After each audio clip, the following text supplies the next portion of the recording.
Tenido una buena semana, bueno, un día por lo menos de descanso que fue el 28, pues a desarrollar la sesión de hoy que corresponde al estudio de los tejidos o histología.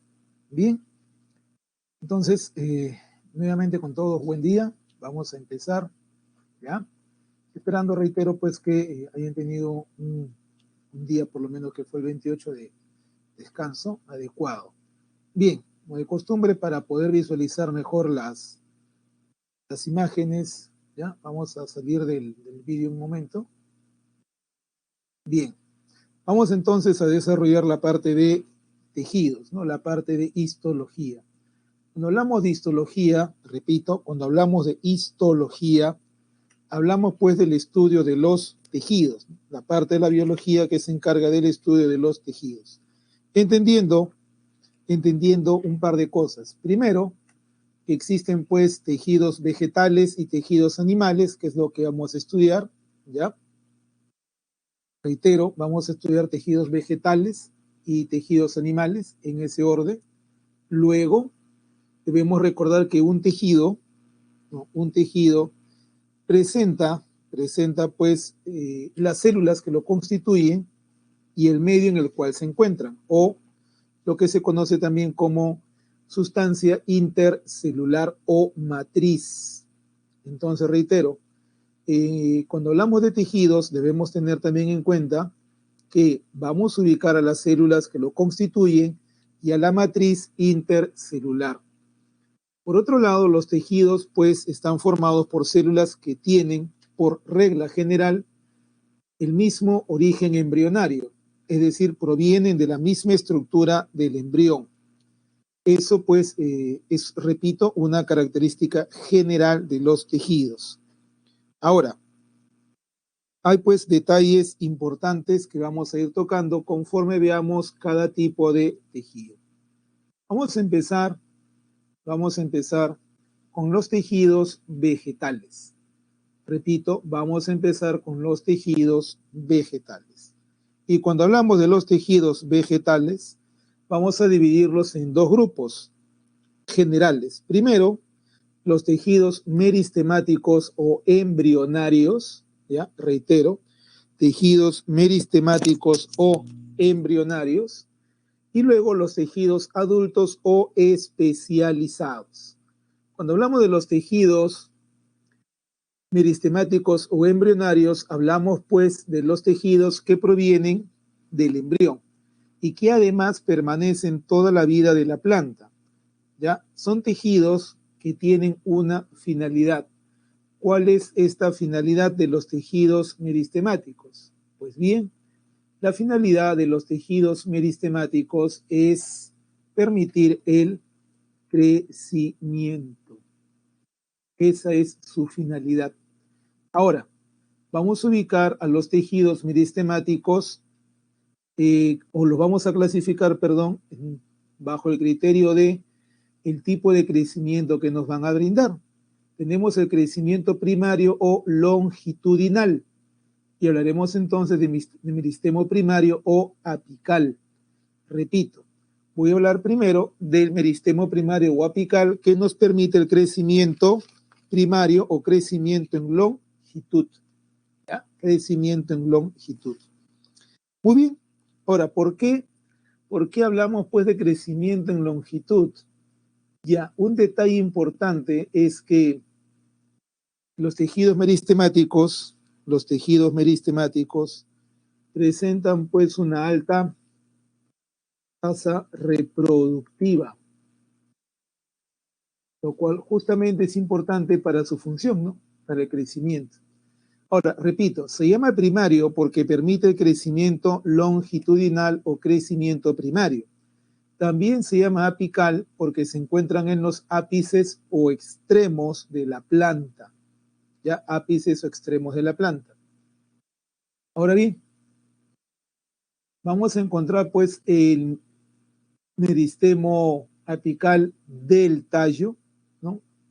Hablamos de la yema más extrema, ¿no? La yema terminal del tallo.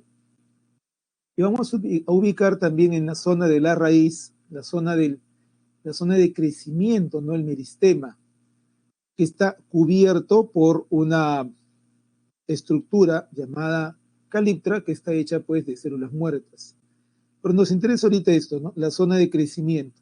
Te repito, estos tejidos tienen, o estas células que están acá, tienen una alta tasa reproductiva, permiten el crecimiento longitudinal, ¿ya? Permiten, reitero, el crecimiento longitudinal y por ello se ubican pues en los extremos, ¿no? En los extremos de la planta. Sin embargo, también vamos a encontrar otro meristemo, el meristemo secundario o lateral. Este meristemo secundario o lateral se va a encargar del crecimiento secundario o crecimiento en diámetro o crecimiento en grosor. Repito, vamos a hablar pues del crecimiento secundario o crecimiento en diámetro o crecimiento en grosor. Ahora, ubicamos acá al cambium, lo que está acá como cambium, es cambium vascular. Estas células se encuentran entre floema y xilema, es decir, van a formar más células de xilema y más células de floema. Ya, repito, este cambium, llamado también cambium vascular, ¿qué es lo que va a formar? Pues va a formar, reitero, va a formar xilema y floema, ¿ya? Entonces, repito, este cambium que estamos viendo por acá se llama también cambium vascular. ¿Ya? ¿Por qué se llama cambium vascular? Porque forma, pues, tejidos conductores o vasculares, ¿no? ¿Ya? Que son, pues, el xilema y el floema. Muy bien. Luego vamos a ubicar a lo que tenemos acá con el nombre de felógeno, llamado también cambium suberoso. ¿Ya? Voy a poner aquí.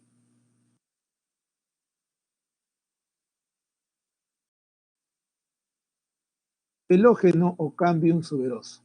Ahora, este cambium suberoso, ¿qué es lo que va a formar? Como puedes observar, hacia el exterior suber y hacia el interior lo que vamos a llamar pues felodermis, que va a engrosar la corteza. Entonces, repito, hacia el exterior formará suber y hacia el interior felodermis, lo que engrosa la corteza. Muy bien, tenemos entonces el tejido meristemático o de crecimiento.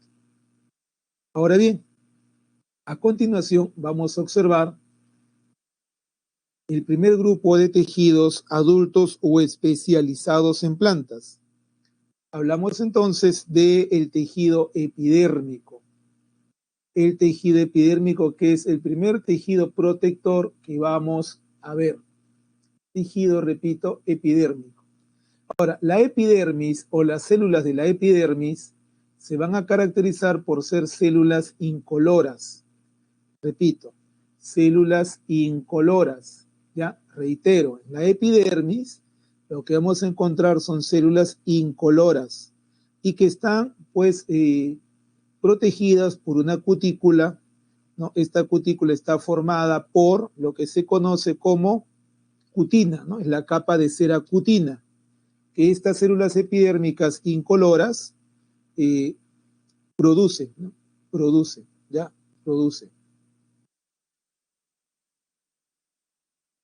Muy bien, ya tenemos ahí entonces las células de la epidermis. Repito, son células incoloras, no tienen clorofila. Ahora, estas células, sin embargo, pueden modificarse. Así es. Ahora, ¿dónde se modifican? Primero hay que recordar entonces en dónde encontramos la epidermis. Vamos a ubicarla, por ejemplo, en las hojas, ¿no? Y justo ahí vamos a ver su modificación, algo llamado estoma. Los estomas se hallan en la parte de la hoja llamada embés. Recuerda que una parte de la hoja que da al sol es llamada haz. La parte que da al suelo es llamada embés. Entonces, en el embés de las hojas vamos a ubicar los estomas. ¿Pero qué son los estomas? Los estomas son estructuras formadas por dos células, ¿ya? Epidérmicas, que tienen una peculiaridad. estas células llamadas células oclusivas, células guarda o células guardianes, ¿ya? Sí tienen clorofila, sí tienen cloroplastos, ¿ya? ¿Estamos claros? Lo general es que las células de la epidermis no tengan clorofila, no tengan cloroplastos, sean incoloras. En cambio, estas células guarda sí tienen, ¿no? Estas células guardianes sí tienen clorofila. Y en medio, pues vamos a encontrar una abertura que se va a llamar ostiolo. El ostiolo es la abertura de esta estructura llamada estoma. Entonces, en un estoma vamos a encontrar las dos células guardianes, ¿no? Y el espacio entre ellas que se abre, que se va a llamar ostiolo. ¿Cuál es la función de los estomas? Permitir el intercambio gaseoso. Permitir, repito, el intercambio gaseoso, ¿ya? Entonces, a ver, estos estomas, repito, van a regular la transpiración y van a permitir el intercambio gaseoso. Bien, ahí tenemos entonces la función. Vamos a ver, por aquí parece que hay una pregunta. A ver, el estoma es una estructura, una modificación de la epidermis en vez de las hojas. Los plasmodesmos son canales de comunicación entre las células. ¿Ya? Hay una diferencia entonces. Un plasmodesmo, te repito, es un canal de comunicación entre células vegetales. Aquí estamos hablando de una estructura a nivel de un órgano llamado hoja. En vez de las hojas. ¿Sí? Bien, de nada. Entonces ya tenemos este asunto de la epidermis ahí, recordando por favor que cuando hablamos de transpiración en vegetales, estamos hablando pues de la elevada cantidad de evaporación de agua, ¿ya? Se evapora gran cantidad de agua.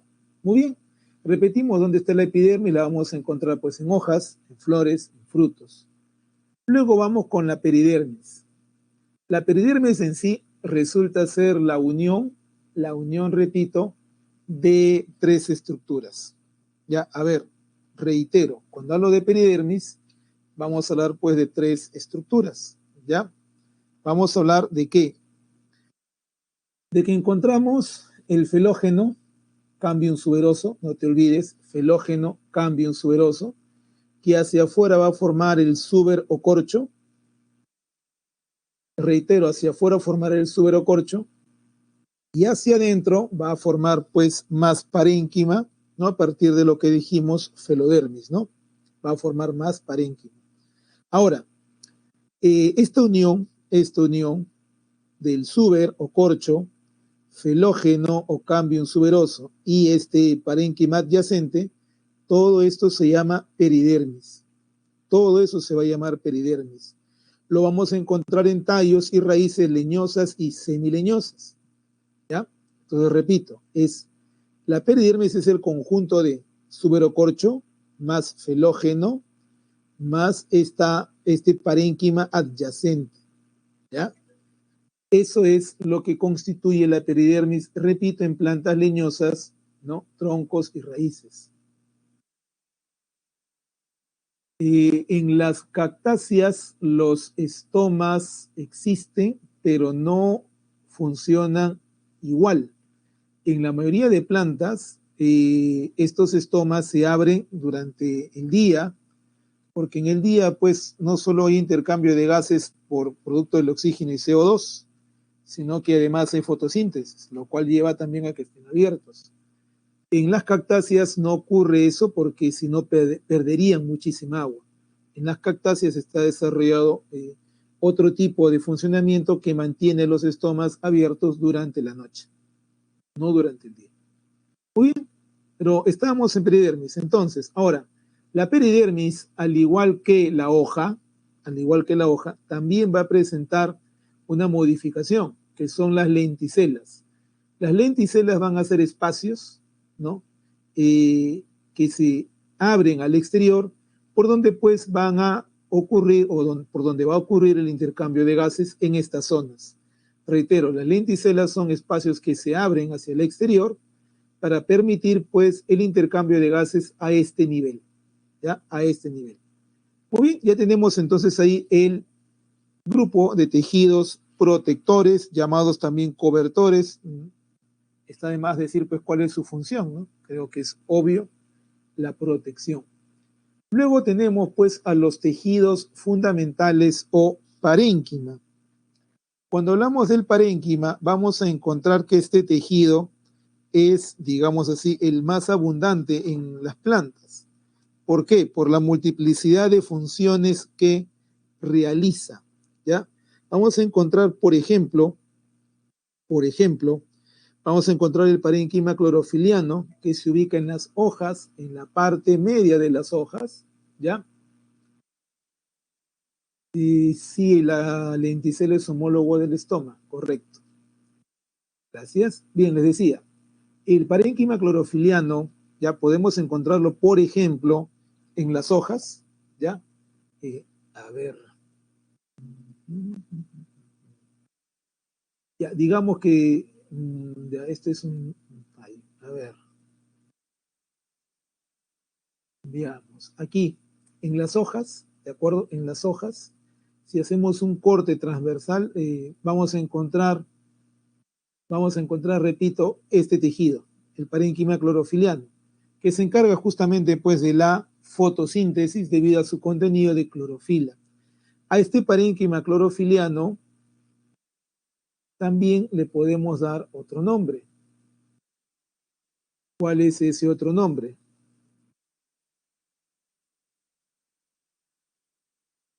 Clorénquima, por ejemplo, o si prefieres, parénquima fotosintético, ¿no? En función a lo que realiza, ¿ya? Repito, se halla en hojas, en la parte media, el mesófilo de las hojas, y halla también en tallos de plantas herbáceas, ¿ya? De plantas herbáceas. Bien, eso en primer lugar. Luego, vamos a ubicar el parénquima de reserva. Este parénquima podemos encontrarlo, por ejemplo, en raíces de almacenamiento, tipo raíz de zanahoria, ¿no? Raíz de yuca. Podemos encontrarlo también, por ejemplo, en tallos subterráneos, ¿no? Como la papa, por ejemplo. Lo vamos a encontrar en pulpa de frutas, ¿ya? En pulpa de frutas. Este tallo, básicamente, este tejido, como podemos observar, básicamente lo que guarda son gránulos de almidón. Ya, repito, gránulos de almidón. Y de esa manera, pues, la planta tiene un almacenamiento glucídico, ¿no? Para el momento en cual lo requiera. Bien, luego tenemos el parénquima acuífero. Este parénquima acuífero, como el nombre nos lo indica, está especializado en almacenar agua. Para eso, sus vacuolas, ¿no? Son bastante grandes para poder contener la gran cantidad de agua. ¿Dónde vamos a encontrar este parénquima acuífero? Justo como había comentado uno de sus compañeros, hablamos pues de plantas que tienen pues, por ejemplo, ¿no? Tallos suculentos. Como por ejemplo, pues cuando hablamos de las cactáceas, ¿no? Cuando hablamos de las cactáceas, que justamente almacenan gran cantidad de agua. Ahora, el agua no necesariamente está pues en forma líquida, ¿no? Más bien está junto con mucílagos, ¿de acuerdo? Proteínas que le permiten a la planta almacenar mayor cantidad de agua, ¿ya? Entonces tenemos esto, repito, por ejemplo, en cactáceas, ¿no? Por ejemplo, en cactáceas. Muy bien. Y luego vamos a tener, pues, al parénquima aerífero. Este parénquima aerífero, ya llamado también aerénquima, a ver, por acá. Sí, parénquima aerífero, aerénquima, lo vamos a encontrar pues en aquellos órganos de plantas que flotan en el agua, ¿ya? Plantas acuáticas, plantas, repito, que flotan en el agua, ¿ya? Entonces ya tenemos ahí pues los tipos de parénquima. Esos son los tipos de parénquima o tejido fundamental. Luego vamos a ver los tejidos de sostén o soporte.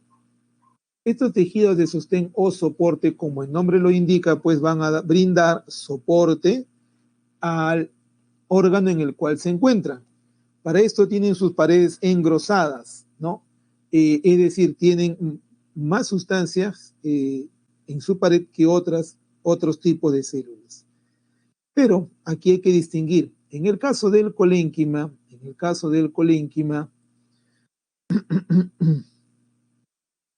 vamos a encontrar primero que las paredes celulares están engrosadas con un poco más de celulosa que otras plantas, ¿ya? Que otras células, perdón.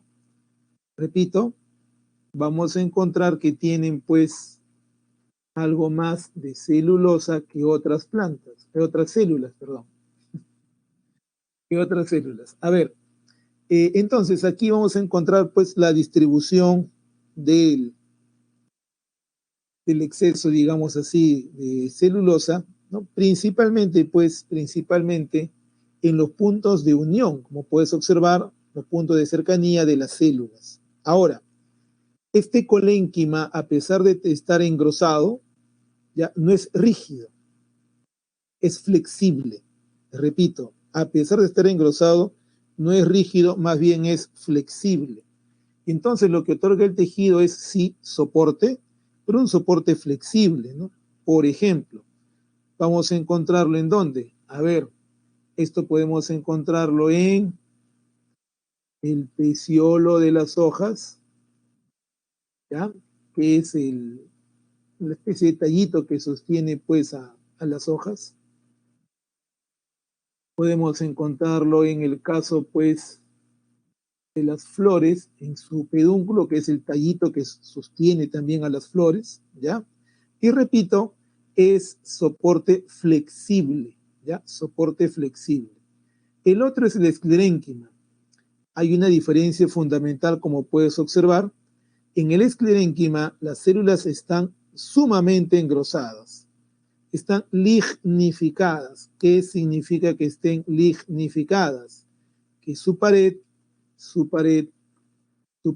¿qué es lo que va a presentar? Lignina.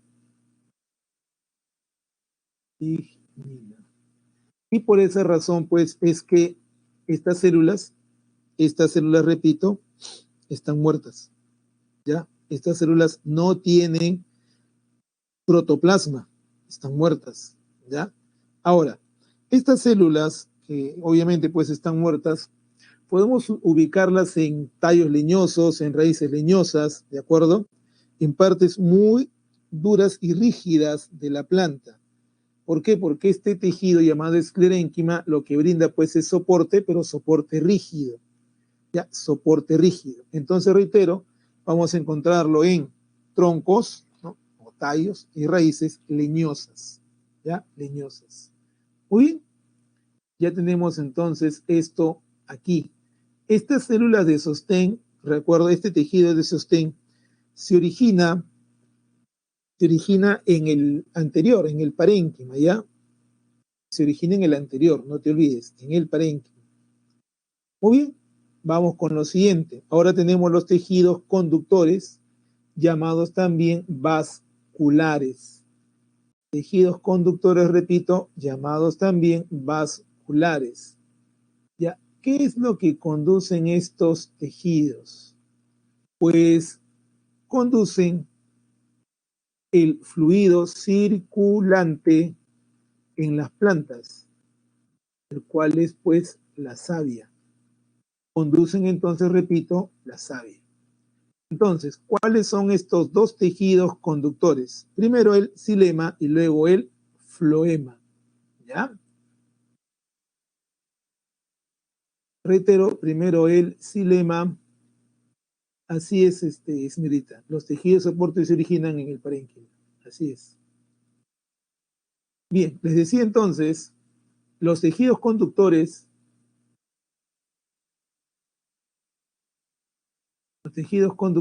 lo que hacen es, obviamente, pues conducir savia, ¿ya? Conducir savia. Ahora bien, el detalle es que hay que analizar algunas cosas, ¿no? Por ejemplo, si yo te hablo del xilema, recuerda, por favor, vamos a ser bien puntuales, ¿ya? El xilema va de raíz a hojas. Repito, el xilema va de raíz a hojas. ¿Eso qué significa? Que su sentido de transporte es ascendente, ¿ya? Repito entonces, a ver, vamos por acá. Recuerda, por favor, estamos hablando del xilema, ¿ya? El xilema entonces va de raíz a hojas, ¿ya? El sentido es ascendente y la savia que transporta se llama bruta, ¿no? Que está formada pues por agua y sales, ¿de acuerdo? Entonces ya tenemos ahí ese primer detalle. Ahora, sus elementos. ¿Cuáles son los elementos del xilema? Los elementos del xilema son los vasos llamados tráqueas, ¿ya? Repito, los vasos llamados tráqueas, ¿ya? Y pues hay algunos vasos más delgados llamados también traqueidas. Pero los vasos, que son los más grandes, son los que se llaman tráqueas, ¿de acuerdo? Entonces, en el xilema encontramos tráqueas y traqueidas. Ahora, el xilema tiene células con lignina. Ya, si sus células tienen lignina, eso significa pues solo una cosa, que las células están muertas. ¿Ya? Las células están muertas. Muy bien, ya tenemos ahí entonces el xilema. Te dije, el xilema nace en la raíz, llega hasta las hojas, su sentido de transporte es ascendente, transporta savia bruta, agua más sales, y sus elementos son pues los vasos llamados tráqueas, ¿no? O elementos de los vasos, y las traqueidas. Además, las células que presenta son células que están, repito, muertas. Vamos con el floema. El floema va casi al revés, casi de manera inversa. El floema se origina, repito, se origina en las hojas, ¿ya? Se origina en las hojas. Y su transporte se realiza hacia todo el cuerpo vegetal, tanto hacia arriba como hacia abajo. ¿En dónde termina? Termina en lo que son llamados sumideros, ya repito, sumideros o lugares de concentración de savia elaborada, ¿ya? De savia elaborada. Entonces, a ver, vamos con el floema. El floema, a ver, se origina hojas, ¿ya? En las hojas, ¿ya? Y va hacia los sumideros o lugares de almacenaje de nutrientes, ¿ya? Hablamos, por ejemplo, tallos subterráneos, ¿no? Hablamos de raíces de almacenamiento, ¿de acuerdo? ¿Ya? ¿Qué es lo que va a transportar la llamada savia elaborada? ¿Qué contiene la savia elaborada? La savia elaborada va a contener, pues, lo que resulta de la fotosíntesis. Sin embargo, a la savia elaborada tiene por condición transportar sacarosa, ¿no? Sacarosa, ¿ya? Es lo que transporta, sacarosa. Ahora, aquí hay una peculiaridad en el caso, pues, del floema. Las células que lo forman están vivas, ¿ya? Repito, las células que lo forman están vivas y en conjunto se van a llamar, pues, tubos cribosos. Se llaman tubos cribosos por la presencia, pues, de una pared celular perforada, ¿no? A modo de criba o colador. El tubo criboso está formado por células vivas del floema. Ahora, estas células carecen de núcleo, razón por la cual a su lado siempre se van a encontrar las llamadas células acompañantes. Estas células acompañantes permiten a las células que forman el tubo criboso seguir con vida a pesar de no tener núcleo.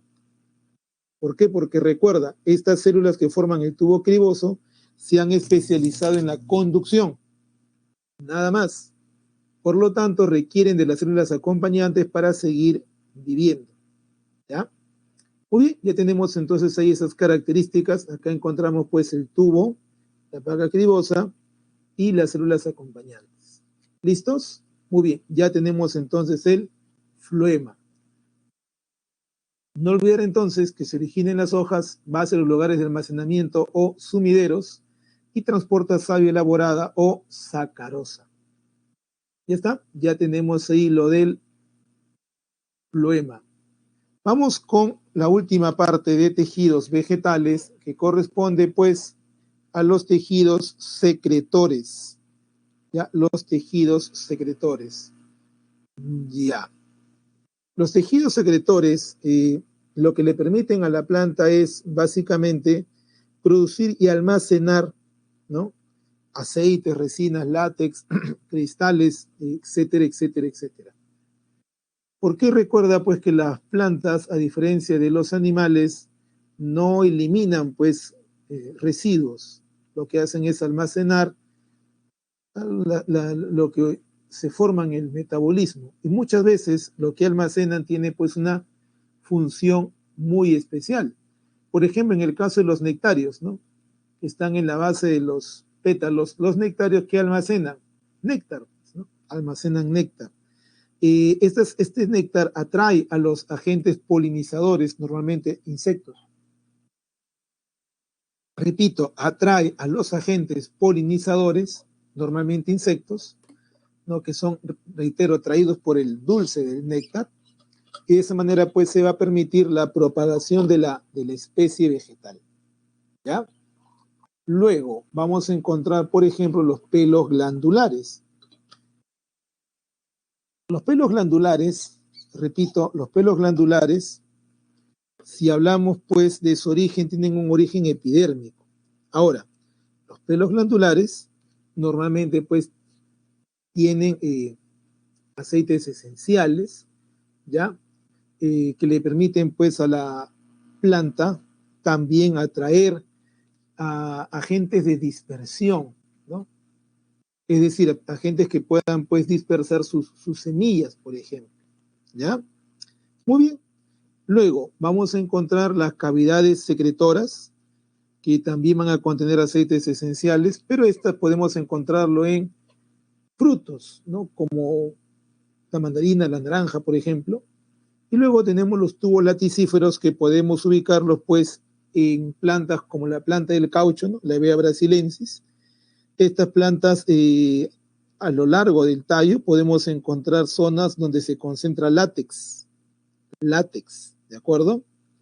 Bien, ¿qué contiene látex? Agua, gomas, alcaloides, ceras, ¿de acuerdo? Este látex en algunos lugares del Perú se emplea para hacer pues chicles artesanales, ¿ya? Después ya de que hubo muchos años atrás el asunto del caucho en el Perú y Brasil, pues solo ha quedado en el uso de forma artesanal, ¿no? Ya no hay pues producción de látex para otros fines. Muy bien, ya tenemos entonces ahí pues el asunto de los tejidos vegetales. Vamos a pasar ahora a los tejidos animales. Cuando hablamos de los tejidos animales, ya solamente son 4. El tejido epitelial, el tejido conectivo, conjuntivo, el muscular y el nervioso. Ahora, obviamente de ellos, sobre todo de los 2 primeros, y máximo del segundo, ya se desprende una variedad de tejidos especializados. ¿De acuerdo? Pero estos son los cuatro tejidos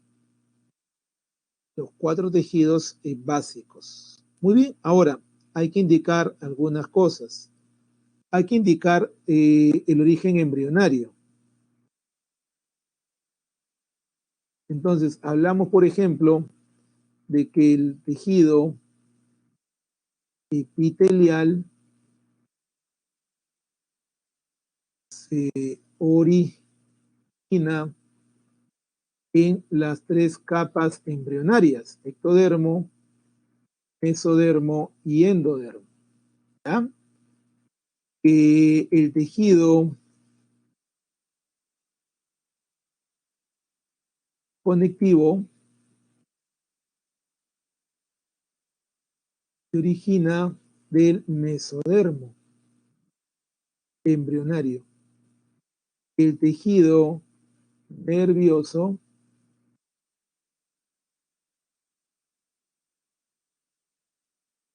se origina del ectodermo embrionario, ¿ya? Y que el tejido muscular se origina del mesodermo embrionario. Siendo entonces el único tejido que se origina de las tres capas embrionarias, el tejido epitelial. ¿Sí? Bien, ya tenemos ahí entonces el asunto de los tejidos y de su origen. Recordando que un tejido que va a presentar las células y su matriz, ¿ya? Las células y su matriz.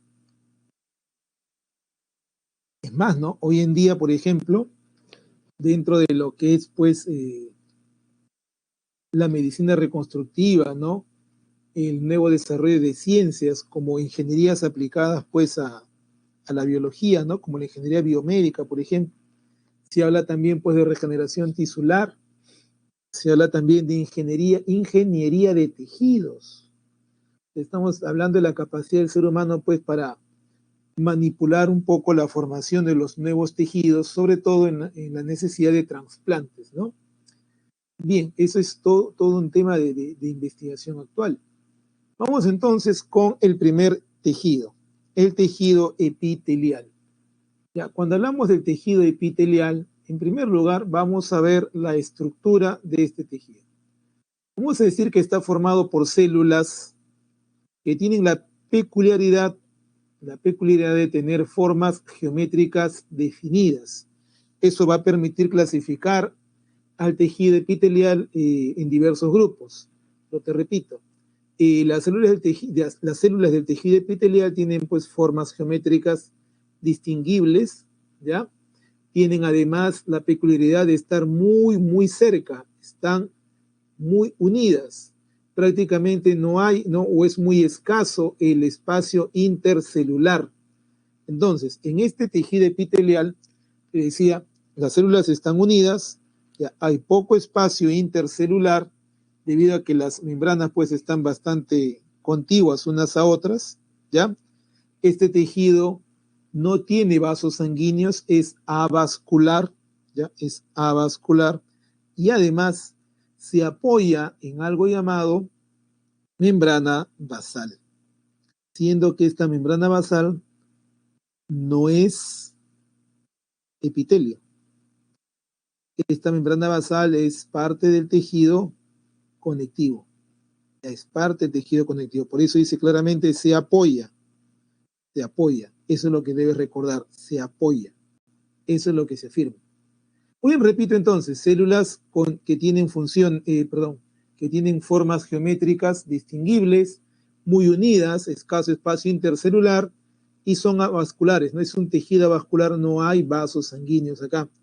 Y las células, reitero una vez más, se apoyan sobre la membrana basal, ¿ya?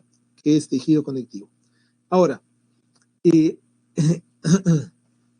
este tejido además tiene una peculiaridad, tiene una alta tasa regenerativa, ¿ya? Las células se pueden regenerar. Además de ello, este tejido pierde células por exfoliación, es decir, las células al morir se caen. Repito, se caen. Eso se llama exfoliación. Listos. Ahora, si tú observas el término acá, hemidesmosomas, los hemidesmosomas son una forma de comunicación, una unión entre las células epiteliales y la membrana basal. La membrana basal y las células epiteliales se unen a través de hemidesmosomas. En cambio, una célula epitelial con otra célula epitelial pueden unirse por algo llamado desmosoma. Ya, a ver, la unión entre dos células epiteliales contiguas puede ser por desmosomas, pero si hablamos de que la célula se une a la membrana basal, esa unión se va a llamar hemidesmosoma. ¿Cuáles son las funciones del tejido epitelial? Vamos a hablar, por ejemplo, de la protección, ¿no?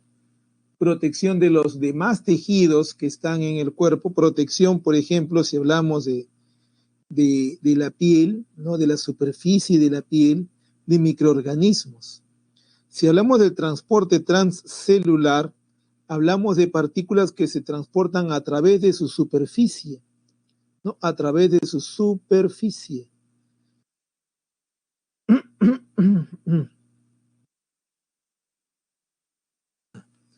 Por ejemplo, podemos hablar del epitelio respiratorio, ¿no? Al transportar partículas, ¿ya? Hablamos de la secreción, ¿no? La liberación de sustancias como por ejemplo el mucus, ¿no? Como por ejemplo el mucus, ¿ya? Hablamos de la absorción que ocurre a nivel intestinal principalmente, que ocurre, repito, a nivel intestinal principalmente. También tenemos que hablar pues del riñón, ¿no? En la parte llamada tubo contorneado proximal. Pero reitero, principalmente se habla acá de intestinos.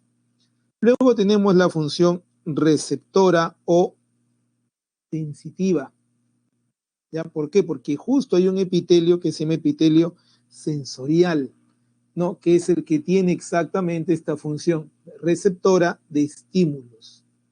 Muy bien, ya tenemos entonces las funciones del tejido epitelial. ¿Listo? Vamos a ver ahora una clasificación de este tejido. Cuando hablamos del tejido epitelial, vamos a hablar, por ejemplo, del epitelio de revestimiento, llamado también cubierta. Epitelio de revestimiento o epitelio de cubierta. Y en este caso vamos a encontrar el epitelio simple, vamos a encontrar el epitelio estratificado, por ejemplo. Cuando hablamos de epitelio simple, hablamos de que solo hay una capa de células sobre la membrana basal. Solo hay una capa de células sobre la membrana basal. Puede ser simple plano, ya puede ser simple cúbico o puede ser simple cilíndrico. A ver, si yo te hablo del epitelio simple plano, ¿no? Se llama así porque sus células son planas. ¿Y dónde lo podemos ubicar? A ver, el epitelio simple plano, este de acá, este primero, ya podemos ubicarlo, por ejemplo, en esa parte del nefrón, ya, llamada cápsula de Bowman. Podemos hallarlo también en los alveolos pulmonares, ¿ya? Luego vamos a encontrar el epitelio cúbico. ¿Dónde lo podemos encontrar el epitelio cúbico? A ver, acá, cúbico. Vamos a dar, por ejemplo, del folículo tiroideo. Vamos a encontrar también en el nefrón, ¿ya? En el nefrón. Luego tenemos el cilíndrico, ¿ya? Que lo vamos a encontrar ¿en dónde? En el intestino, ¿ya? En el intestino. Hablamos, pues, por ejemplo, de las vellosidades intestinales.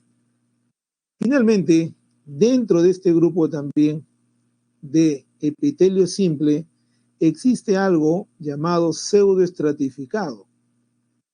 Este pseudoestratificado se llama así porque a pesar de que es una sola capa de células, Ya, la posición de los núcleos en cada célula da la apariencia de que son más capas. A ver, si vemos los tres anteriores, el plano, el cúbico y el cilíndrico, observa los núcleos celulares, están pues prácticamente a la misma altura, a la misma altura. Y por esa razón es que podemos afirmar que hay una sola capa de células. Pero en este pseudoestratificado vamos a encontrar más bien los núcleos a distintas alturas, dando la apariencia, repito, apariencia de ser varias capas. Por eso se le llama pseudoestratificado. También se le llama epitelio respiratorio. ¿Por qué? Pues porque lo vamos a encontrar en las vías aéreas del sistema respiratorio. Ya, repito, también se le llama epitelio respiratorio porque lo vamos a encontrar en las vías aéreas, ¿no? Las vías que llevan aire del sistema respiratorio humano. Ahora, el epitelio estratificado se llama así porque presenta ¿qué? Varias capas celulares, ¿de acuerdo? Varias capas celulares. Entonces, como presenta varias capas celulares, es esa la razón por la cual se le llama estratificado. ¿Ya? Ahora, este epitelio estratificado, repito que va a tener pues varias capas celulares, ¿ya? Y puede clasificarse según, repito, según la última capa, ya puede ser plano, puede ser también cúbico, puede ser, a ver, por ejemplo, si hablo de plano, ya, podemos ubicarlo en, a ver, dos lugares. Mira, a ver, si observas la gráfica, vas a darte cuenta que acá, por ejemplo, encontramos sobre las células una capa de queratina, lo que se llama estrato córneo, ¿no? La capa de queratina, estrato córneo. En cambio, en el otro lado no observamos ello, no se observa ello, ¿de acuerdo? A ver, y entonces, si yo te hablo de presentar estrato córneo, ya vamos a ubicarlo, por ejemplo, en la piel, la epidermis, ¿no? La epidermis, ¿ya? Y si vemos el otro caso que carece de estrato córneo, estamos hablando, por ejemplo, del esófago. Recuerda, el tener varias capas celulares se produce como resultado de una adaptación a que en esa zona ocurre fricción. En esa zona, repito, es probable que exista fricción. Obviamente, si hablo del estrato córneo, ¿no? Hablo de queratina en la piel, es porque la piel fricciona constantemente con diferentes medios, ¿ya? Y en el caso del esófago, hay varias capas, pues porque por el esófago pasa el bolo alimenticio. Así que también hay cierto grado de fricción, ¿ya? Y sin embargo, acá no hay pues estrato córneo. ¿Ya? Repito, en ese caso no hay estrato córneo. Entonces, tenemos aquí dos: epitelio estratificado con estrato córneo cornificado, ¿ya? Y el otro, pues, no cornificado, ¿no? Porque no tiene, pues, estrato córneo. Acá se lo de cornificado, reitero, epidermis, acá arriba, por ejemplo, esófago, ¿no? Luego vamos a ubicar el epitelio polimorfo o de transición. Este epitelio tiene una peculiaridad, forma la vejiga y puede distenderse. Repito, forma la vejiga y la vejiga pues puede distenderse. Recuerda que la vejiga almacena la orina. Entonces, este órgano llamado vejiga está constituido pues por epitelio polimorfo. Es una bolsa de epitelio polimorfo. O bien, ya encontramos ahí entonces los tipos de epitelio de revestimiento. Vamos ahora con el epitelio glandular. Cuando hablamos de epitelio glandular, reitero, cuando hablamos de epitelio glandular, vamos a hablar pues de una glándula. ¿Una glándula de qué se encarga? Las glándulas se encargan de la secreción de sustancias. Repito, las glándulas se van a encargar de la secreción de sustancias. Y cuando hablamos de la secreción de sustancias, estas sustancias pueden salir hacia su exterior, ¿no? Al exterior de la glándula, o pueden dirigirse al torrente sanguíneo. Si hablo de que la glándula vierte su contenido, vierte su producto de secreción al torrente sanguíneo, esa glándula se va a llamar endocrina. Una glándula endocrina, por ejemplo, ya va a ser la glándula tiroides, ¿no? O podemos hablar, por ejemplo, de las glándulas adrenales, ¿no? O suprarrenales, ¿ya? Ahora, una glándula exocrina es aquella, repito, que vierte su contenido a su exterior, Por ejemplo, las más conocidas, a ver, vamos a hablar de las glándulas sudoríparas, que es lo que botan a su exterior, sudor. Hablamos de las glándulas, por ejemplo, salivales, que botan a su exterior, saliva, estamos claros. Hablamos también de las glándulas intestinales, ¿no? Las células caliciformes del intestino, que botan pues su secreción al exterior, ¿no? A la luz intestinal, ¿ya? A la luz intestinal. Ahora, acá también están las glándulas mamarias, por ejemplo, ¿no? Las glándulas estomacales, ¿no? Que forman el jugo gástrico. Bien, vamos ahora con una glándula mixta, ¿no? O llamada también anficrina, glándula mixta o anficrina. Se llaman así aquellas glándulas que pueden formar hormonas por secreción endocrina o pueden tener también secreción exocrina. A ver, por ejemplo, si hablamos del páncreas, el páncreas tiene una parte que son los llamados islotes, ¿no? De Langerhans. A ver, voy a ponerlo por acá en el caso, pues. A ver, acá está, pues, ¿no? A ver. Ya, los islotes de Langerhans, por ejemplo, son los que en sus células alfa y beta, las más conocidas, van a formar hormonas. Si te hablo de las alfa, ¿no? Estamos hablando pues que van a formar glucagón, que es una hormona, ¿no? Glucagón. Y las células beta que van a formar pues insulina, que es la hormona que regula directamente la cantidad de la cantidad de glucosa en la sangre, ¿no? Lo que comúnmente decimos regula el azúcar de la sangre. Ya, esa es la insulina. Glucagón e insulina, te repito, salen de acá, de los islotes de Langerhans. Pero hay algo llamado acini pancreático. Estos acini pancreáticos van a formar el jugo pancreático. Los acini pancreáticos van a formar el jugo pancreático que va a dirigirse hacia el sistema digestivo. Ya, repito, va a dirigirse hacia el sistema digestivo. O bien, ya tenemos entonces ese detalle. Además del páncreas, ya se consideran también pues al hígado, por ejemplo, ya, y a otros órganos, como los ovarios, por ejemplo, por mencionar un caso. Muy bien, tenemos luego el tejido conectivo. El tejido conectivo se llama así, obviamente, por tal vez la principal función que sea justamente la conexión o comunicación, ¿no? ¿Qué otras funciones cumple el tejido conectivo y qué características tiene? A ver, el tejido conectivo, a diferencia del tejido epitelial, ¿ya?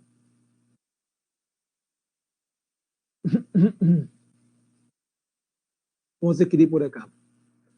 Va a presentar células con forma variada, además es vascular, o sea, presenta ¿qué? Vasos, ¿ya? Presenta vasos sanguíneos. Y hay un detalle importante. ¿Cuál es? Que las células están separadas por amplio espacio intercelular. O sea que aquí la matriz entre las células es abundante. A diferencia del tejido epitelial, donde las células tenían pues formas definidas, ¿no? Claramente distinguibles, y que además entre ellas pues no había mucho espacio intercelular. En el caso de el tejido conectivo, el espacio intercelular es abundante.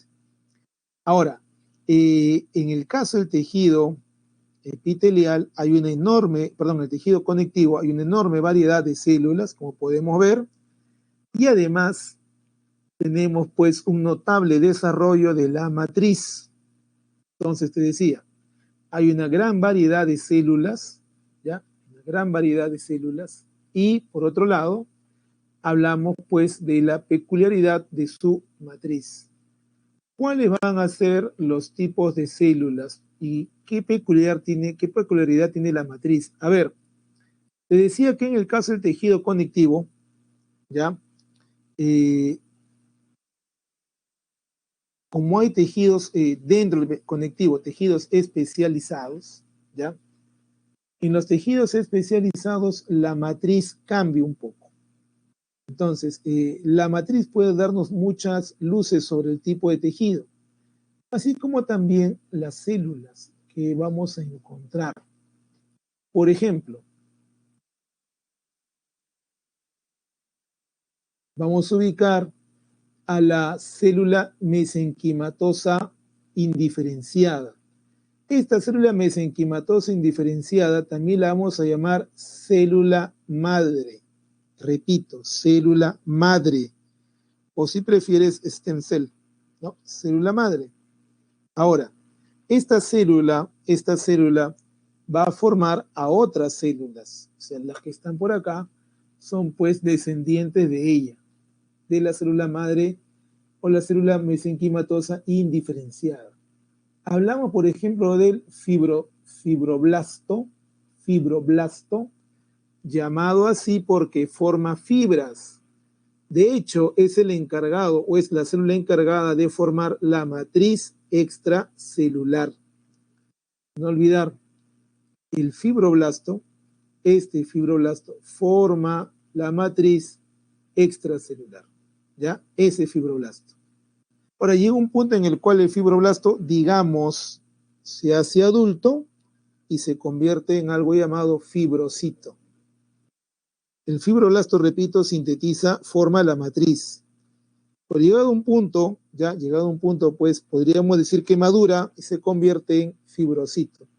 El fibrocito va formando menos matriz con el paso del tiempo, ¿ya? Y se dedica solamente pues a mantener lo que ya está formado por el fibroblasto. ¿Listo? Bien.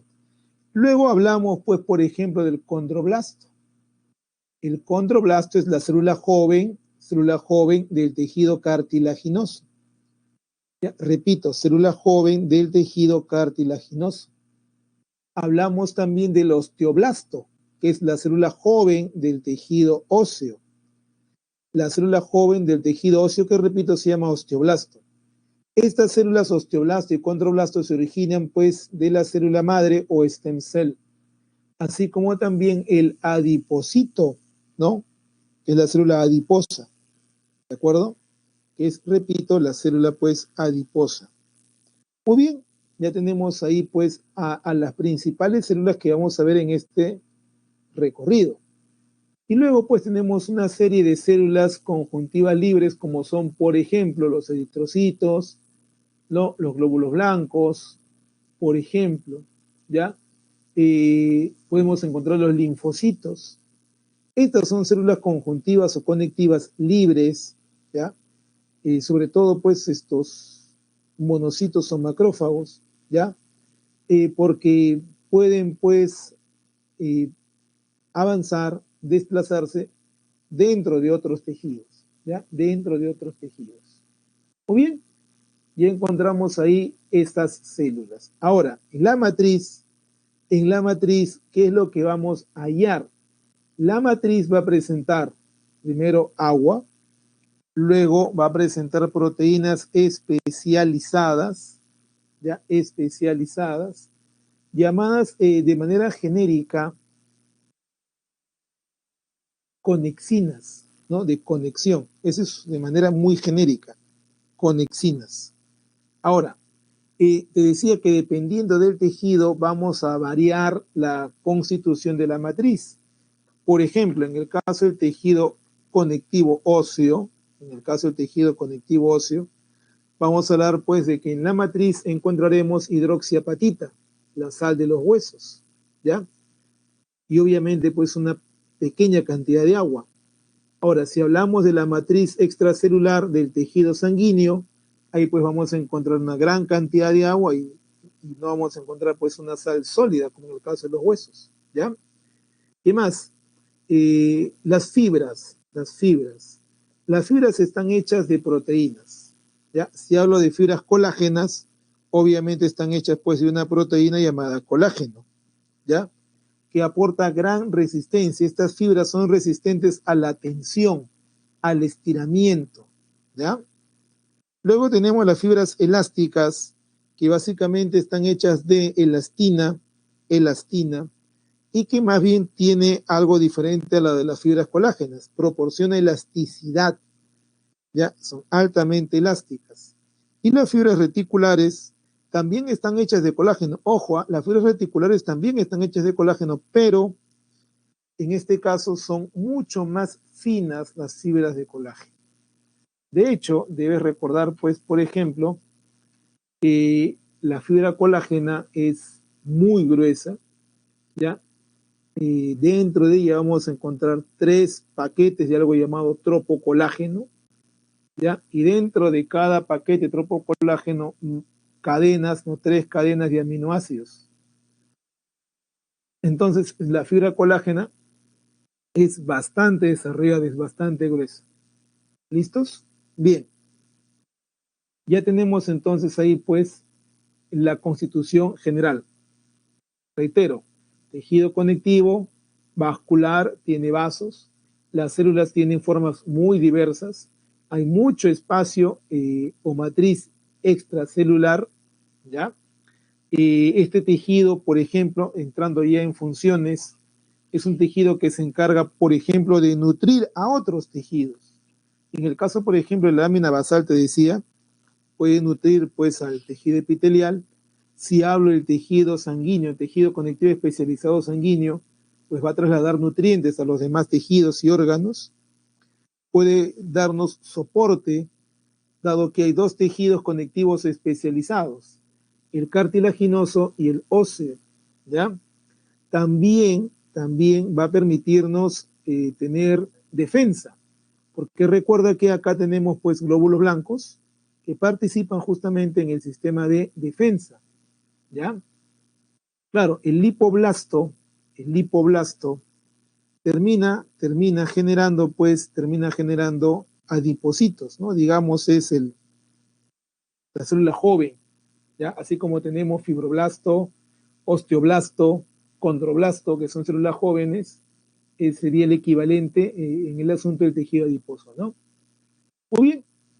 Te decía entonces, ya tenemos pues aquí diversas funciones de defensa, ¿ya?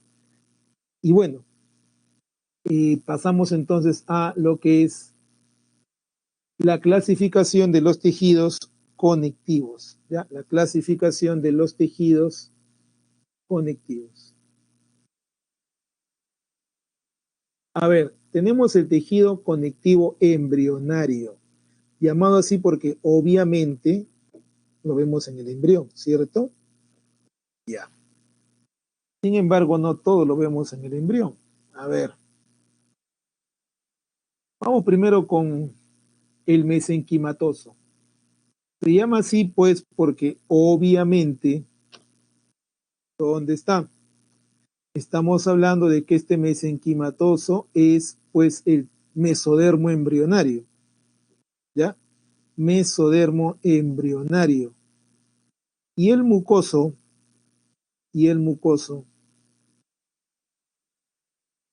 lo vamos a encontrar pues en la jalea o gelatina de nuestro amigo Huarto. ¿Dónde está esto? Pues en el cordón umbilical, ¿no? Muy bien, ya tenemos ese pequeño detalle del mucoso, ¿eh? Del mucoso. Te reitero, el mesenquimatoso es pues el mesodermo, no está en el mesodermo embrionario, Y el mucoso lo encontramos pues en la jalea o gelatina de Wharton que está en el cordón umbilical. Luego tenemos el tejido conectivo propiamente dicho, llamado también general, porque este no está especializado. Tenemos el axo, ¿ya? A ver.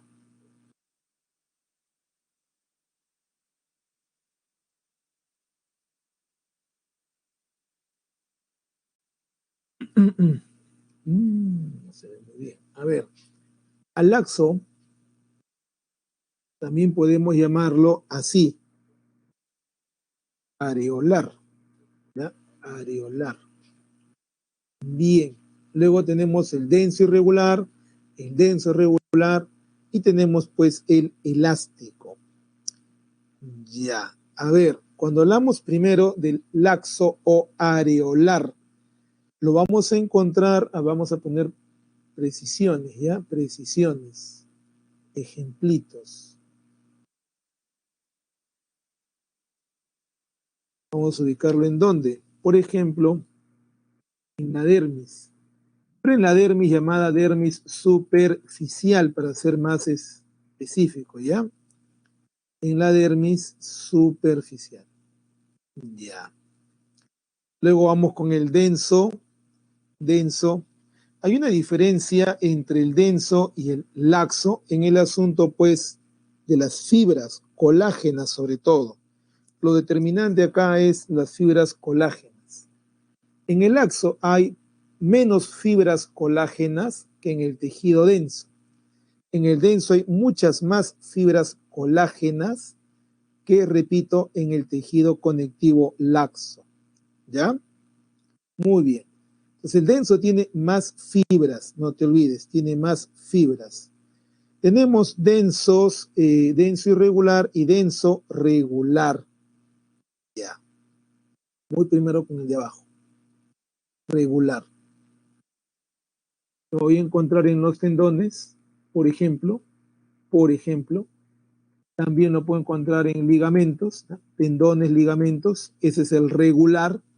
Y justamente el regular, por la disposición, si tú observas con cuidado la imagen, las fibras pues prácticamente están paralelas unas a otras, haciendo que las células pues estén casi en columna, ¿no? Esta distribución es importante porque de esa manera se hace el tejido más resistente a la tensión. De hecho, recuerda que el tendón une, repito, músculo con hueso. Así que debe estar preparado para soportar grandes tensiones, ¿no? O tracciones. Ahora, el tendón más desarrollado en el ser humano, pues, es el llamado tendón de Aquiles, ¿no? Que se encuentra justamente en la extremidad inferior, en la pierna. ¿Ya? Bien, luego tenemos, te decía, el denso irregular.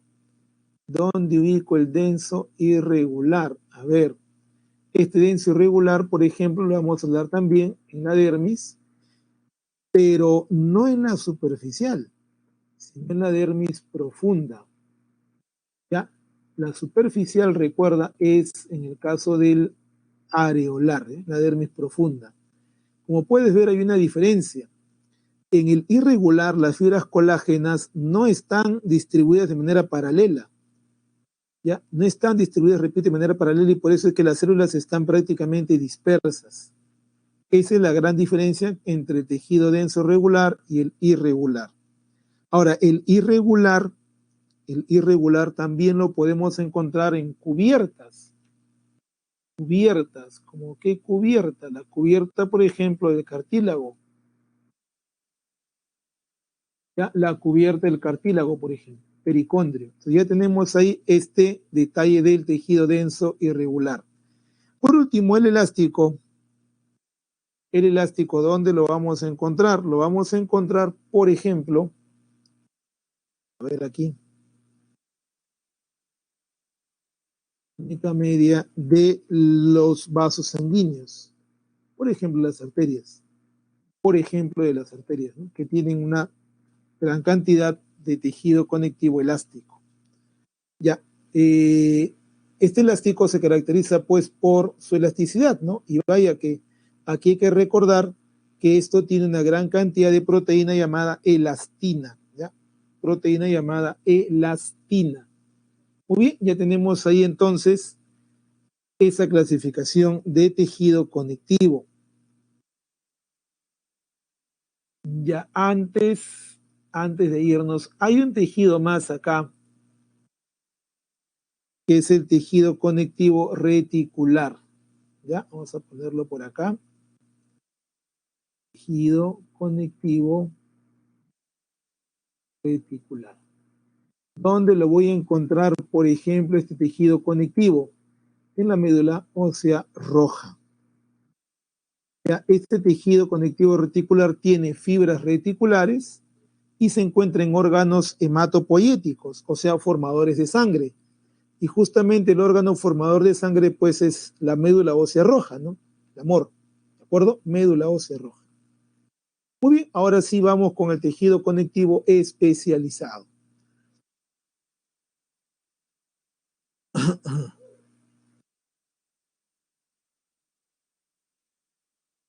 A ver, vamos a hablar del tejido adiposo. ¿Ya? Este tejido adiposo, básicamente, lo que hace es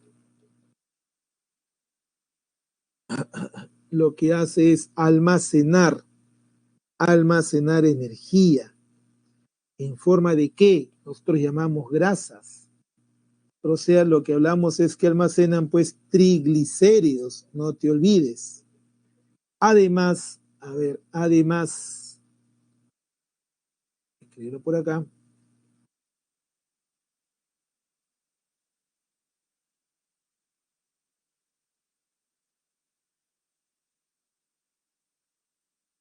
Además, te decía, además, también se encargan de darnos protección. ¿Cómo? A ver, si tenemos en cuenta lo siguiente, dentro de nuestro cuerpo y de otros muchos animales, las vísceras, repito, tienen una cubierta adiposa, una cubierta grasa, ¿ya? Esa cubierta grasa, pues, protege de los impactos directos a los órganos, ¿de acuerdo? Los protege. Y de esa manera, pues, el órgano queda por lo menos parcialmente protegido. Muy bien, ahora, hay dos tipos de tejido adiposo. El blanco o unilocular, no, unilocular abundante en adultos, ya, no que solo se encuentra en adultos, es abundante en adultos, ¿de acuerdo? Y el tejido adiposo pardo, llamado también marrón o más bien multilocular. ¿Cuál es la diferencia? El unilocular, como puedes observar, tiene solo una gota de grasa. El multilocular o pardo o marrón tiene varias gotas de grasa, ¿ya? Varias gotas de grasa. Este tejido pardo o marrón, tejido adiposo pardo, repito, abunda en niños, ¿ya? Es muy abundante en niños. Y hay un detalle entonces, ¿no? El adulto va perdiendo capacidad de retención calórica, diciendo bien claro, ¿eh? Retención calórica, porque el tejido pasa de ser pardo o marrón, tejido adiposo de niño, a tejido adiposo blanco de adulto. Este tejido va perdiendo, repito, capacidad de almacenaje de calor. El tejido adiposo pardo, en cambio, no.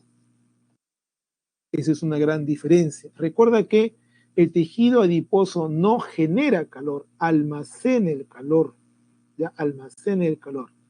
Quien genera calor es el tejido muscular por su actividad, mientras que, repito, el tejido adiposo solo almacena ese calor, ¿ya? A través de la grasa. Entonces hay que tener ahí esa diferencia fundamental. Vamos ahora con el tejido cartilaginoso. ¿En qué se parece el adiposo? A ver, ambos tienen pues un origen conectivo, pero el tejido cartilaginoso tiene sus propias peculiaridades. A ver, hablo del cartilaginoso, ¿ya? La célula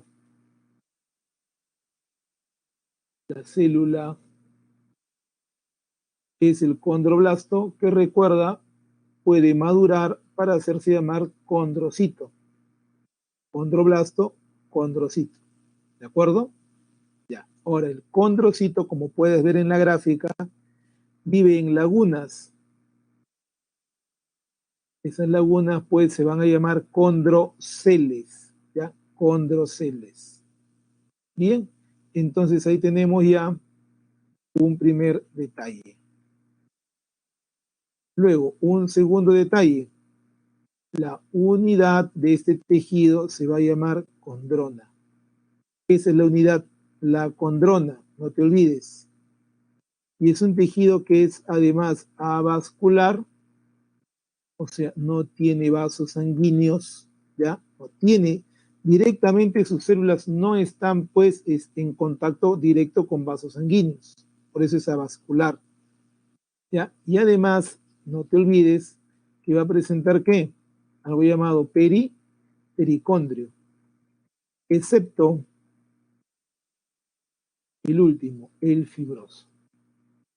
Los otros dos sí tienen pues pericondrio o cubierta, ¿ya?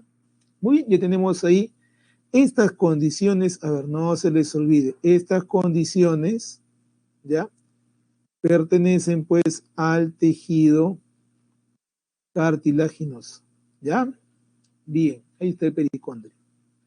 Ahora, a veces, como podemos observar por acá, ¿ya? Como podemos observar por acá o por acá, en ocasiones,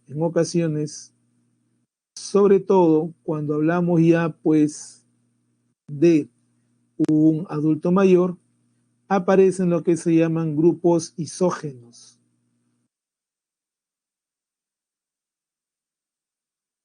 Un grupo isógeno es un grupo de células de condrocitos, ¿ya? Que están en la misma laguna o condrocele. Repito, ese grupo isógeno es el grupo de condrocitos que están en la misma laguna o condrocele. Normalmente es un condrocito, una laguna o condrocele. Estos grupos isógenos son abundantes en adultos, sobre todo en adultos mayores. ¿Ya? Bien. Tenemos luego el cartílago hialino, llamado así porque es traslúcido, ¿no? Hialos es vidrio, se tiene aspecto de vidrio, es traslúcido. Y este hialino, ¿dónde lo vamos a encontrar? Lo vamos a encontrar, por ejemplo, en el feto, forma del esqueleto fetal. ¿Dónde más lo podemos encontrar? Por ejemplo, en el tabique nasal, ¿ya? También forma pues el tabique nasal. ¿Dónde más lo podemos encontrar? En algunas partes pues respiratorias, ¿no? Como por ejemplo la tráquea, ¿ya? Como por ejemplo te decía, la tráquea. Muy bien, eso es en cuanto al hialino, Luego tenemos el elástico. Vamos a encontrarlo en el pabellón de la oreja, ¿no? En la oreja. Vamos a encontrarlo también en la laringe, ¿de acuerdo? Para ser más precisos, mucho más precisos. Vamos a hablar, a ver, el cartílago es el cartílago epiglotis, ¿no? O epiglotis. Muy bien, ya tenemos ahí entonces dónde está el elástico. Y luego tenemos pues el cartílago fibroso, llamado también fibrocartílago, ya, repito, llamado también fibrocartílago, no tiene pericondrio, no te olvides, y hablamos de que este se va a ubicar pues en dónde, por ejemplo en los discos intervertebrales.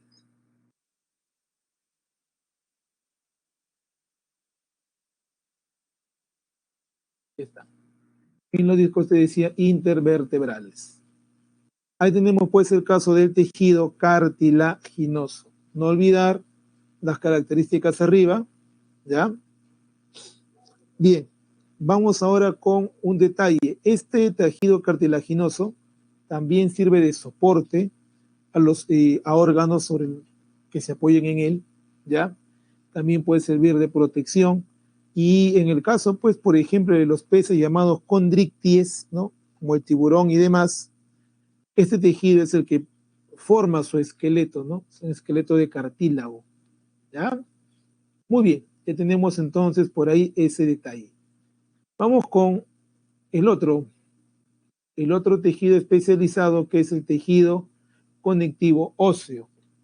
Cuando hablamos de tejido conectivo óseo, estamos hablando pues del tejido que va a formar a los órganos conocidos como huesos. ¿Ya? Reitero, es el tejido que va a formar a los órganos conocidos como huesos. Bien. Ahora, cuando hablamos de que forma los órganos conocidos como huesos, hay que entender algunas cosas importantes. Primer detalle, no olvidar. Perdón. Importante, no olvidarlo, forma los huesos. Ya. ¿Por qué? Porque justamente el hecho de que forme los huesos está en relación con la función. Al formar los órganos llamados huesos, contribuye con el soporte, ¿no? Con el sostenimiento del cuerpo, y además, repito, además con el movimiento. Claro, porque los huesos finalmente terminan siendo reserva de minerales, por ejemplo, y participan en la locomoción, haciendo lo que se llama locomoción pasiva, pues porque los huesos son movidos por los músculos, no al revés, ¿ya? Los músculos son los que mueven a los huesos. Entonces te decía, vamos a encontrar pues aquí al tejido óseo que forma los huesos, ¿ya? Bien, ¿qué más? Ahora, hablamos de que el tejido óseo tiene pues peculiaridades, como cuáles, por ejemplo, este tejido va a presentar como células, va a presentar a los osteoblastos, que son las células formadoras, osteocitos, por ejemplo, que vienen a ser algo así como las células pues adultas, ¿ya? Vamos a encontrar también a los osteoclastos, que son células que degradan hueso. A ver, te explico algo. Los huesos normalmente crecen desde el interior hacia el exterior. O sea, los huesos crecen hacia el exterior. Si tomamos como ejemplo este hueso largo, ya van a crecer hacia el exterior. ¿De acuerdo? Y entonces el hueso pues podría perder, repito, su forma, ¿ya? O en todo caso pues se ensancharía indefinidamente. Eso no ocurre porque por dentro estas células llamadas osteoclastos van degradando el hueso, ¿ya? Van degradando el hueso. Ahora, esos osteoclastos, repito, esos osteoclastos se originan a partir del monocito. Son células multinucleadas que lo que se encargan es de hacer lo que se llama resorción ósea. La resorción ósea es degradar el hueso para permitir que se forme nuevo hueso. Repito, la resorción ósea es degradar hueso para permitir que se forme nuevo hueso. Bien, ahora, sean osteocitos o sean osteoblastos, ya el osteocito y el osteoblasto van a vivir también en lagunas. ¿Cómo se llaman esas lagunitas? Esas lagunitas se van a llamar osteocele. Ahí vive tanto el osteoblasto como el osteocito. En cambio, el osteoclasto tiene un espacio un poco más grande que se va a llamar bahía de Houche. Es donde vive, repito, el osteoclasto, ¿ya? El osteoclasto. Bien, como puedes ver, este tejido además está vascularizado, tiene vasos, ¿ya? Este tejido tiene vasos y tiene un recorrido nervioso también desarrollado, ¿eh? Así que el hueso, pues, no solamente sangra, sino que también duele terriblemente cuando hay, pues, una fractura de hueso, por ejemplo, ¿no? Muy bien, vamos a encontrar que tenemos aquí dentro del tejido óseo dos tipos de tejido óseo. dos tipos. El tejido óseo compacto, ¿no? Llamado también hueso compacto, ¿ya? Y el tejido óseo esponjoso, llamado también hueso esponjoso. Reitero, tejido óseo compacto o hueso compacto y el tejido óseo esponjoso, ¿ya? El tejido óseo compacto tiene como unidad la llamada osteona. Le repito, la unidad se va a llamar osteona. ¿Qué cosa es la osteona? Es la unidad. La repetimos entonces, ¿ya? La unidad del tejido óseo es compacto, es la osteona, ¿ya? Esa es unidad. Llamada también sistema de Haber, justamente porque en el medio encontramos pues el llamado canal de Haber, ¿no? Por donde van a pasar pues los vasos, ¿ya?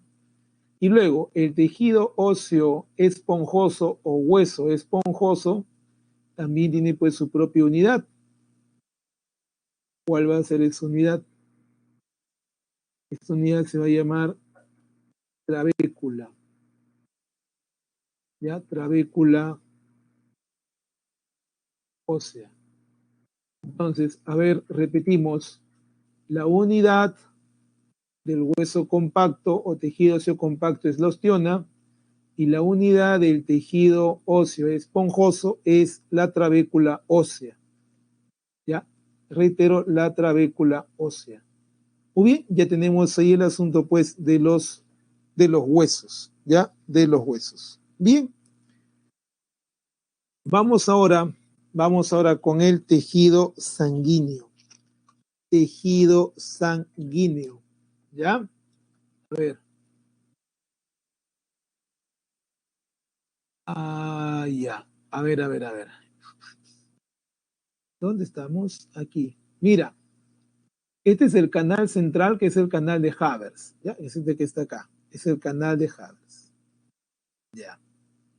En este canal vamos a encontrar, te decía, el vaso sanguíneo, por ejemplo, ¿no? Ya. Pero sí, hay, como podemos ver por acá, hay otro vaso. Hay otro conducto, perdón, no es un vaso, es otro conducto, ¿ya? Este conducto que estamos viendo por acá tiene su nombre, ¿ya? ¿Dónde estamos? A ver, ¿dónde podemos poner? Por acá vamos a ponerlo, ¿ya? Ese vamos a poner C de canal, canal de nuestro amigo Volkmann. Ese canal es lateral, ¿ya? El canal de Volkmann. ¿Listo? Este canal también permite pues el paso de vasos sanguíneos por ahí. ¿Listo? Bien. Pues ya tenemos ahí el canal de Havers, que es el central, y el canal o conducto de Volkmann. Muy bien. Tenemos entonces ya lo siguiente, el tejido sanguíneo. Cuando hablamos de tejido sanguíneo, estamos hablando del único tejido cuya matriz es totalmente líquida. Repito, tejido cuya matriz es totalmente líquida. ¿Ya? Y entonces, como puedes observar, encontramos plasma y encontramos los elementos formes, de los cuales los glóbulos rojos son los más abundantes. Entonces, a ver, vamos a hablar un momentito dentro del tejido sanguíneo sobre el plasma. ¿Qué vamos a encontrar en el plasma? En el plasma hay agua. ¿Cuánto de agua? 90% es agua. ¿Qué vamos a encontrar? Proteínas. ¿Qué porcentaje? 7%. ¿Qué vamos a encontrar? Glúcidos. Vamos a encontrar lípidos.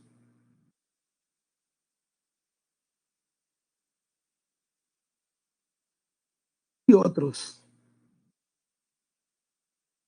Ya, pues en esos otros vamos a encontrar iones, vamos a encontrar desechos, hormonas, etcétera. Eso es el plasma. Como puedes ver, lo que abunda más en el caso pues del plasma es el agua. Ahora, ¿qué proteínas podemos encontrar en ese plasma? Por ejemplo, ¿no? La albúmina, por ejemplo, la fibrina, ¿ya? ¿Por qué mencionamos a estas dos? La albúmina, por ejemplo, es una proteína importante porque participa en la regulación de la presión de la sangre. ¿Qué más? Luego encontramos la fibrina, que es importante ¿para qué? Para la coagulación. Y luego vamos a encontrar pues a los elementos formes, ¿no? Los elementos formes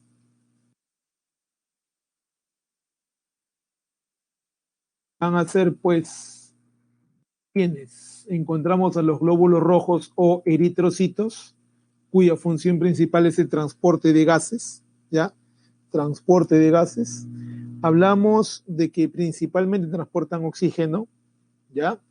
Luego hablamos de los glóbulos blancos, cuya variedad pues encontramos por acá, ¿no? En la parte inferior de la imagen, y encontramos las plaquetas.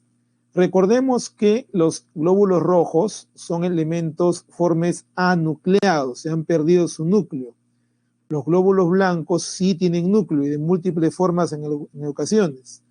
Y las plaquetas o trombocitos, recuerda, son fragmentos celulares, ¿ya? A ver, vamos a colocarlo aquí. Trombocitos o plaquetas, recuerda, son fragmentos de una célula llamada megacariocito, ¿ya? ¿Y en qué participan estos trombocitos? Pues en el proceso de coagulación. ¿Por qué? Porque ellos contienen los elementos necesarios para la coagulación, contienen los factores de coagulación, ¿ya? Ahora, la coagulación es parte del proceso de recuperación de vasos sanguíneos ya dañados llamado hemostasia, ¿ya? Llamado, repito, hemostasia. Bien, te decía ahora que los glóbulos blancos, pues, o leucocitos, tienen pues una gran variedad, ¿no? Por acá. Por ejemplo, los neutrófilos son los primeros en acudir ante una infección. Es la primera línea de defensa, ¿ya? Luego vamos a encontrar a los eosinófilos, que son principalmente antiparasitarios, ¿ya? Antiparasitarios. Luego encontramos a los basófilos, ¿no? Interesantes porque estos van a presentar, por ejemplo, histamina, que es eh, la sustancia que desata las reacciones alérgicas, y también heparina, ¿no? Heparina que lo que hace es, pues, servir como anticoagulante, ¿no? Como anticoagulante. ¿Ya? Esos son los basófilos. Esos tres primeros, neutrófilos, eosinófilos y basófilos, van a ser llamados también, granulocitos, granulocitos, ¿ya? Los otros, monocitos y linfocitos, van a ser llamados también agranulocitos, agranulocitos. Ahora, si yo te hablo, por ejemplo, de los monocitos, estos son los glóbulos blancos más grandes. Estos pueden transformarse en algo más grande llamado macrófago e intervenir como macrófagos en la presentación de elementos extraños al sistema inmune.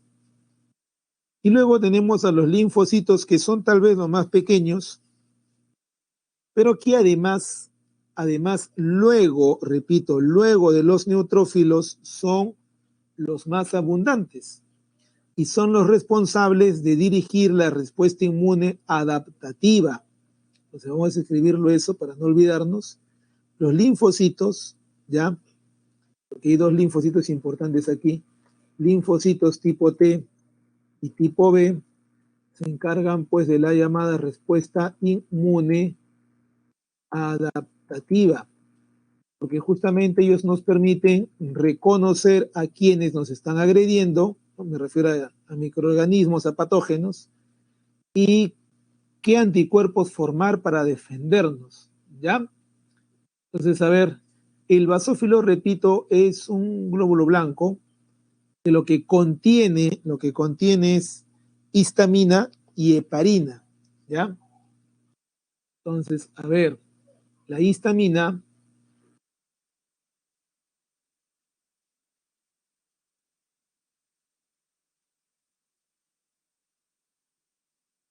ya, si hablamos de la histamina, recuerda, es la sustancia que es capaz de desatar las reacciones alérgicas, ¿no? Mientras que la heparina, reitero, es un anticoagulante. Obviamente el más conocido pues es la histamina y por eso es que cuando uno tiene una reacción alérgica, lo primero que consume es pues un antihistamínico, ¿no? Para reducir pues la respuesta alérgica que tenemos muchas personas frente a algo, una sustancia, ¿no? Por ejemplo, polen, polvo, etcétera. ¿Ya? Muy bien, ya tenemos entonces ahí ese detalle de tejido conectivo especializado. Vamos ahora con el siguiente tejido, el tejido muscular. Este tejido muscular, recordemos por favor, el tejido muscular es un tejido que está vascularizado, ¿ya? Es un tejido, repito, vascularizado, ¿ya?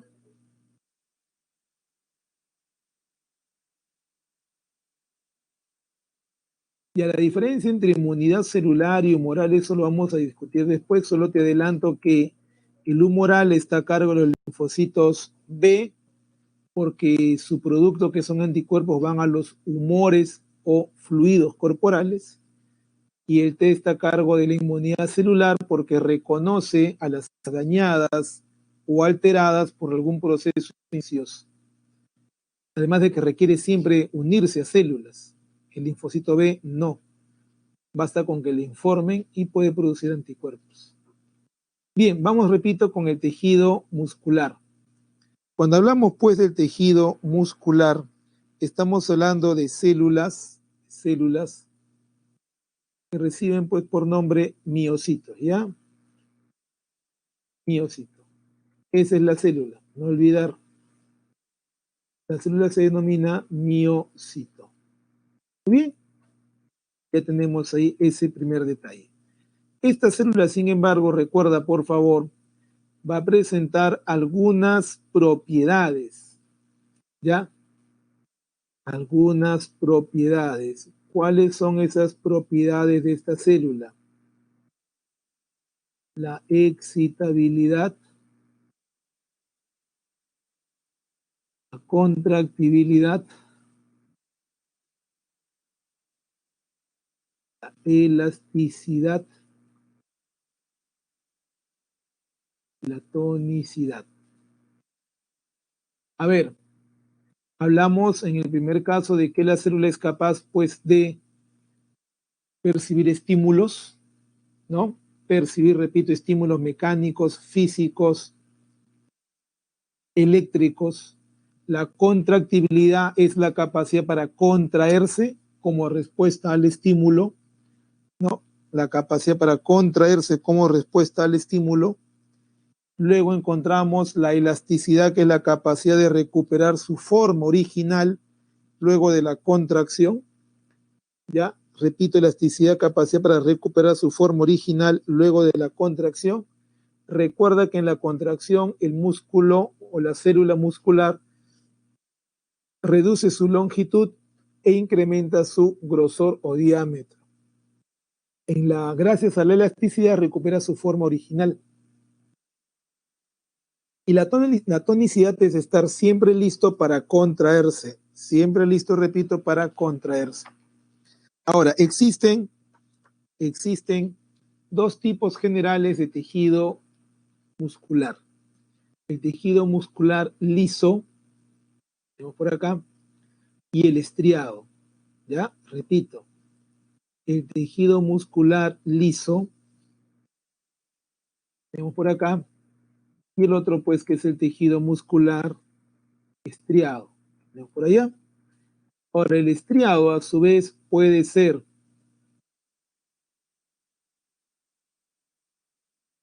esqueletal o esquelético, o también puede ser pues cardíaco.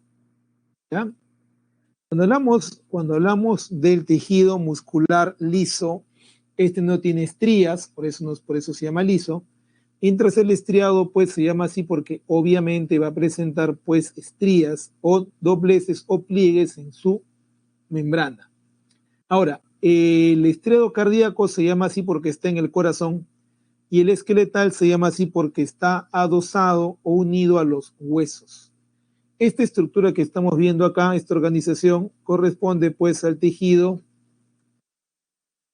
muscular estriado esquelético. ¿Ya?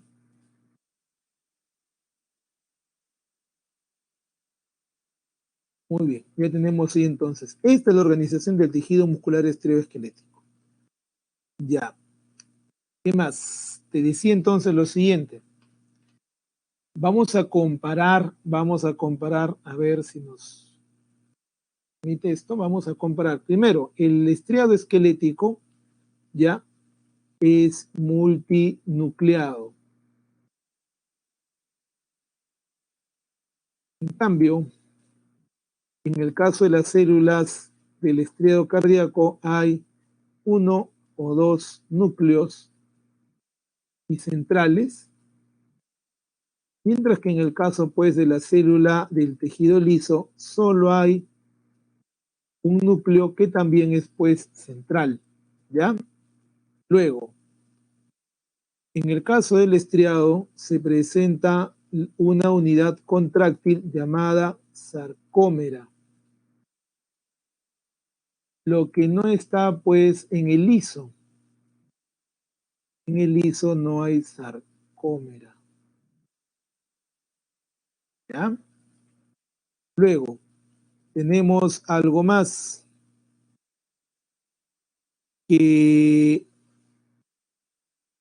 el tejido muscular estriado esqueletal obedece nuestra voluntad al formar los llamados músculos esqueletales, y en cambio el estriado cardíaco y el liso son completamente involuntarios, no podemos controlarlos a voluntad. Vamos ahora con la organización del tejido muscular estriado esquelético. Tenemos la masa muscular, ¿de acuerdo? Luego vamos a encontrar en la célula muscular, núcleo, ¿ya? Vamos a encontrar los túbulos en T, que son los lugares a donde va a llegar el tejido nervioso, a donde va a llegar el impulso bioeléctrico nervioso. Tenemos el retículo sarcoplásmico, que es el retículo liso que almacena calcio, ¿ya? Retículo liso, repito, que almacena calcio, ¿ya? Y luego tenemos la miofibrilla y los miofilamentos. La miofibrilla, no te olvides por favor, no es más que un centriolo altamente especializado.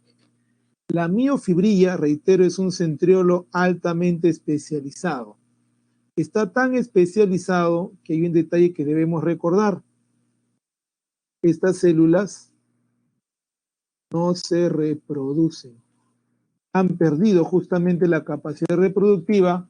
¿Por qué? Porque el centriolo ya no existe como tal, ahora se llama miofibrilla. Y en esta miofibrilla vamos a encontrar a esta unidad llamada sarcómera. Repito, vamos a encontrar a esta unidad llamada sarcómera. Esta sarcómera es la unidad contráctil, la que se encuentra entre dos líneas Z, ¿ya? Dos líneas Z. ¿De acuerdo? La sarcómera. Muy bien. Ahora, esta sarcómera va a presentar entonces dos líneas Z, la banda A y las bandas I. Ahora, esa es la distribución de proteínas que encontramos. Encontramos entonces actina, tropomiosina, troponina y miosina. La banda A tiene en su centro la llamada banda H. Lo que me interesa es esto, que recuerdes por aquí. Cuando nosotros estamos hablando de las líneas Z, ya las líneas Z van a ser los lugares,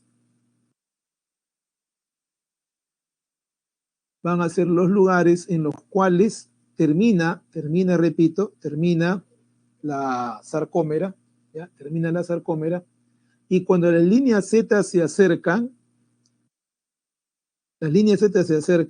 el músculo se contrae. Entonces, a ver, vamos a escribirlo acá.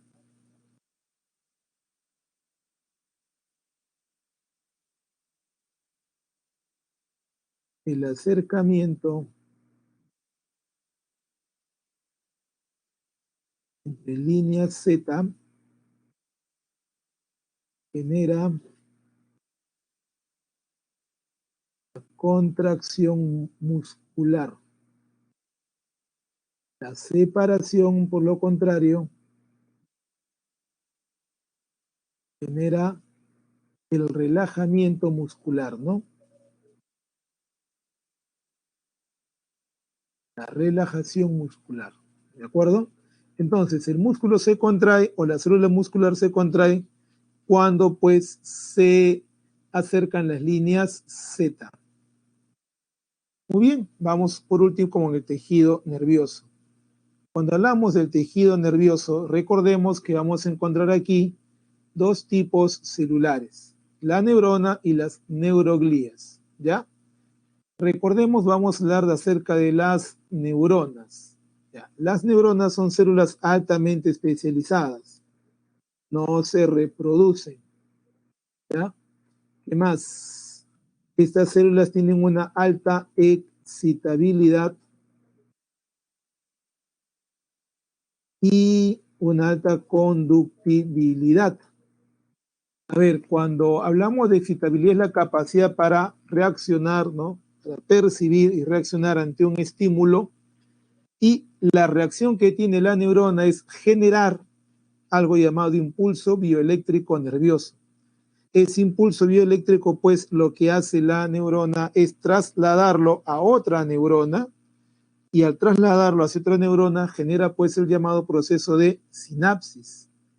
¿Ya? Y cuando hablamos de sinapsis, pues hablamos de la comunicación entre neuronas, ¿cierto?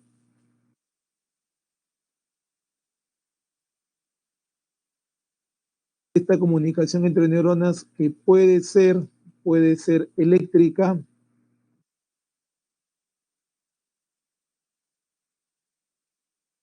o química, y si es química, se emplea lo que llamamos neurotransmisores, ¿ya?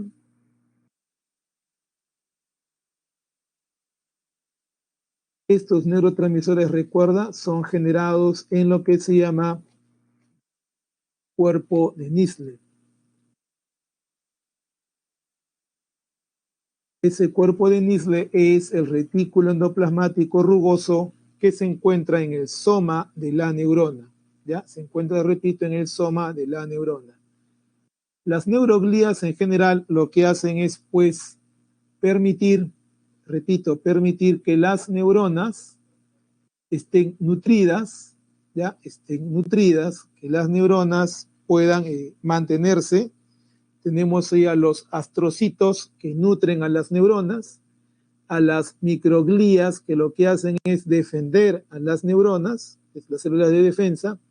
Encontramos luego a los oligodendrocitos y células de Schwann que forman la envoltura de mielina. Envoltura de mielina que cubre al axón y acelera el impulso bioeléctrico nervioso, ¿ya? Que cubre al axón, repito, y acelera el impulso bioeléctrico nervioso.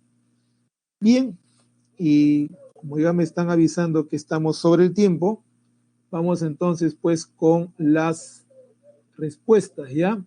Con las respuestas. Entonces tenemos la 1, la A, la 2, la C, la 3, la C, la 4 la A, la 5 la A, 6 la D, la 7 la A,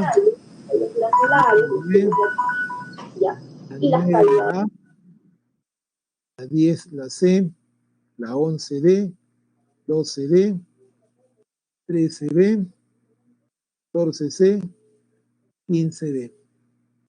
Muchas gracias. Cuídense mucho, nos estaremos viendo la siguiente sesión. Y hasta luego.